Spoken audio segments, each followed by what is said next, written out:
नमस्कार श्रोते हो. ज्ञानघन चिंतन या सदरात आपल्या सर्वांचं स्वागत आहे. आज आपण समर्थ रामदासांनी सांगितलेल्या शिकवण निरूपण या विषयावर चिंतन करणार आहोत. आपण मनुष्य योनीत जन्माला आलो आहोत, तर आपल्याला शिकवण आवश्यक आहे. आता शिकवण ही वेगवेगळ्या प्रकारची असते. सगळ्यात आधी शिकवण आपली आई देते. आपल्याला घरातून, समाजातून, वेगवेगळ्या ठिकाणाहून ही शिकवण मिळत असते. बघा, मनुष्य हाही एक प्राणी आहे आणि या चराचरात अनेक वेगवेगळे प्राणी असूनही शिकवण आहे ती फक्त मनुष्य प्राण्याला. गाई, म्हशी, पशु, पक्षी यांना शिकवणीची आवश्यकता नाही आहे, कारण ते कर्माचरणात असतात. आपण आपल्या कर्मापासून भटकतो. समर्थ रामदास म्हणतात, पशु पक्षी गुणवंत, त्यास कृपा करी भगवंत. मात्र मनुष्य प्राण्याला एकदा शिकवून भागत नाही बरं का. पुन्हा पुन्हा शिकवणुकीत आणावं लागतं. आणि जो देह शिकवणुकीत आहे, कर्माचरणात आहे, त्या देहाचं सोनं होतं. अगदी साधंच घ्या, कोणतंही भांड किंवा वस्तू जिला किंमत आहे, त्या वस्तूला किंमत तेव्हाच येते जेव्हा ती आकारात आहे, पक्की आहे, टिकाऊ आहे. मात्र मनुष्याचं जे भांड आहे आणि त्या भांड्यासोबतचा जो संसार चाललाय, तो कसा आहे? तो नाशवंत आहे. त्याला कधीतरी असं वाटतं की आपल्याला खूप किंमत आहे आणि कधीतरी वाटतं की आपल्याला कुणी किंमतच देत नाही. कारण या संसारात जे जे सगळं काही दिसतंय ते कसं आहे? नासणार आहे, ते नाशवंत आहे. मग टिकाऊ ते काय? नित्य निरंतर असं काय असेल तर ते आहे आपलं कर्म. आणि जर हे कर्म आकारात आणायचं असेल तर जा सद्गुरूशी शरण. समर्थ रामदास सांगतात, बहुता जन्माचा शेवट, नरदेह सापडे अवचट, येथे वर्तावे चोखट, नीती आणि न्याय. बघा, हा नरदेह मिळालाय, हा अनेक जन्मानंतर 84 लक्ष योनी फिरून आल्यानंतर आपल्याला हा नरदेह मिळत असतो. आणि या नरदेहात केलेलं जे कर्म आहे, त्या कर्मावर आपल्याला आपला मोक्ष ठरत असतो, की आपल्याला पुढचा जन्म मिळणार, परत आपण जन्म मृत्यूच्या फेऱ्यात पडणार, की आपण मोक्षाला प्राप्त होणार. मग इथे समर्थ रामदास सांगतात, हा जो शेवट आहे हा कसा व्हायला पाहिजे? शेवटचा दिस गोड व्हावा. नरदेह आहे तो अवचट आहे, तो अचानक मिळत नाही. त्यामुळे इथे कसं वर्तायचंय आपल्याला? इथे वर्तणूक कशी पाहिजे आपली? अगदी चोख पाहिजे, नीतीला धरून पाहिजे, न्यायाला धरून पाहिजे. समर्थ रामदास पुढे सांगतात, प्रपंच करावा नेमका, पहावा परमार्थ विवेका, जेणे करिता उभय लोक संतुष्ट होती. उभय लोक म्हणजे इहलोक आणि परलोक.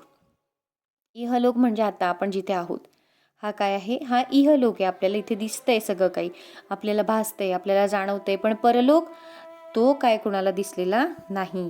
आणि आपल्याला जर त्या परलोकातल्या लोकांना संतुष्ट करायचं असेल तर आपल्याला काय करावं लागणार आहे? प्रपंच करावा नेमक. नेमक म्हणजे नेमका करायचा आहे. प्रपंच, संसार प्रपंच जो आहे, देह प्रपंच जो आहे, तो अतिशय उत्तम प्रमाणे, नेमकेप्रमाणे आपल्याला तो करायचा आहे. परमार्थ उत्तम विवेकातून करायचा आहे. परमार्थ करताना नीती आणि न्यायाची जोड असायला पाहिजे. आणि मग त्यामुळे काय होणार आहे की उभय लोक कसे होतील? संतुष्ट होतील. म्हणजे दोन्हीकडचे लोक कसे होतील? संतुष्ट होतील. म्हणजे आपला हा मृत्यूलोक आणि इहलोक किंवा परलोक जो आहे तो कसा होईल? संतुष्ट होईल. त्यानंतर समर्थ रामदास सांगतात, आळसाचे फळ रोकडे, जांभया देऊन निद्रा पडे, सुख म्हणून आवडे आळसी लोका. बघा, आजकाल आपल्याला आळस आवडतो, है ना? कुणाला आवडतो हा आळस? जो आळशी आहे. आळशी कोण आहे? ज्याला निवांत पडून राहावं असं वाटतं, ज्याला काही करायची गरज नाहीये, निवांत राहावं, कशाला दगदग करायची, कशाला देव करायचा, धर्म करायचा, कशाला शरीर कष्ट व्हायचं, सुखी राहायचं, जेवढं मिळालंय तेवढ्यात आनंदी राहायचं. हो, 100% आनंदी राहायलाच पाहिजे, पण आपल्याला शेवटचा दिस गोड व्हावा यासाठी हा देह कष्टविता आला पाहिजे, हा देह सत्कारणी लावता आला पाहिजे. आळसातून कुणाचं भलं झालं नाहीये. असं म्हणतात कुंभकर्ण आळशी होता. नाही, कुंभकर्ण 6 महिने जागायचा आणि 6 महिने झोपायचा. म्हणजे त्याने 6 महिन्यामध्ये जे कर्म करायला पाहिजे झोपेच्या काळात ते तो उरलेल्या 6 महिन्यातच संपवून टाकायचा. ऐक सदैवपणाचे लक्षण, रिकामा जाऊ नेदी एक क्षण, प्रपंच व्यवसायाचे ज्ञान बरे पाहे. म्हणजे आपल्याला जर सदैवपणाचं लक्षण आपल्या अंगी बाणवायचं असेल, बघा आपल्या लक्षणांवरून कळतं की आपण कुठे आहोत, आपल्याला काय मिळणार आहे, आपण काय मिळवणार आहोत, कशासाठी धडपड करत आहोत, हे आपल्या लक्षणांवरून दिसतं. म्हणून जे सदैवपणाचं लक्षण आहे, जे देवाप्रमाणे आपल्याला जर लक्षण दाखवायचं असेल तर आपण एकही क्षण रिकामा जाऊ द्यायचा नाही. आपण आपल्या प्रपंचाचं, आपल्या व्यवसायाचं उत्तम ज्ञान आपल्या जवळ ठेवायचंय. कर्म, उपासना आणि ज्ञान येणे राहे समाधान, परमार्थाचे जे साधन तेची ऐकत जावे. आपला कर्म, आपली उपासना म्हणजे देवाचरणी आपलं जे समर्पित भाव आहे तो, आणि आपलं ज्ञान हे संसारासाठी लागतं. परमार्थ करायला ज्ञानाची आवश्यकता नाही, परमार्थासाठी भाव असावा लागतो.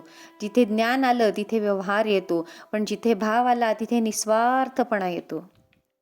आणि कर्म, उपासना आणि ज्ञान हे ज्याच्याजवळ आहे तिथे आपोआप काय येतं तर समाधान येतं. परमार्थाचे जे साधन, परमार्थाचं साधन काय आहे तर आपलं परमार्थाचं सगळ्यात महत्त्वाचं साधन आहे ते म्हणजे श्रवण. आपण देवाचे कर्म ऐकत गेले तर आपल्याही कर्मामध्ये फरक पडतो. असं म्हणतात की ऐकण्याने फरक पडतो का? हो, ऐकण्यानेच फरक पडतो. कारण शिकवण ही ऐकून मिळते, शिकवण ही बघून मिळते, शिकवण ही एखादं कर्म करून मिळते. आणि म्हणून प्रत्येक ज्ञान मिळवण्याची पहिली पायरी जर काय असेल तर ती म्हणजे श्रवण भक्ती आपली उत्तम असेल, पहिली पायरी उत्तम असेल तर ऑटोमॅटिक आपण पुढच्या पायऱ्यांवर जात असतो. तर असं हे शिकवण निरूपण आपल्याला समर्थ रामदासांनी सांगितलंय. पुन्हा एकदा बघूया. बहुता जन्माचा शेवट, नरदेह सापडे अवचट, येथे वर्तावे चोखट, नीती आणि न्याय. प्रपंच करावा नेमक, परमार्थ पहावा विवेक, जेणे करिता उभय लोक संतुष्ट होती. आळसाचे फळ रोकडे, जांभया देऊन निद्रा पडे, सुख म्हणून आवडे आळसी लोका. ऐक सदैवपणाचे लक्षण, रिकामा जाऊ नेदी एक क्षण, प्रपंच व्यवसायाचे ज्ञान बरे पाहे. कर्म, उपासना आणि ज्ञान येणे राहे समाधान, परमार्थाचे जे साधन तेची ऐकत जावे. आपला दिवस शुभ जाओ. धन्यवाद.